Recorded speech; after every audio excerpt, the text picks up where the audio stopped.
شيرين بيوتي ما عزمت سارة الورع على افتتاح براندها، ومن هون بلشت كل الحكاية. هالغياب ما كان أبداً عابر، بل كان رسالة واضحة إنه الخلاف بينهم صار حقيقة وما عاد مجرد إشاعات متداولة على السوشيال ميديا. الكل انتبه للتفاصيل، لأنه بهيك مناسبات الغياب أحياناً بيحكي أكتر من الحضور. بنفس الوقت شيرين عزمت أخت غيث مروان، واللي حضرت الافتتاح وكانت عم تصور البراند وتدعمه وتشكر شيرين بكل وضوح. وهذا التصرف كشف إنه الخلاف مو بس مع شيرين، إنما في مشكلة أعمق بين غيث وأهله. وجود الأخت ودعمها العلني كان كفيل يفتح باب تساؤلات كبيرة.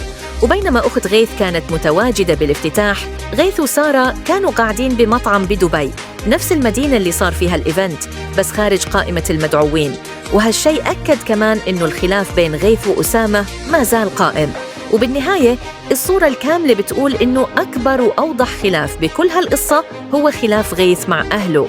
وكل هالتفاصيل انكشفت من إيفنت واحد بدون تصريحات ولا تبرير، بس الأفعال كانت كافية تحكي كل شيء.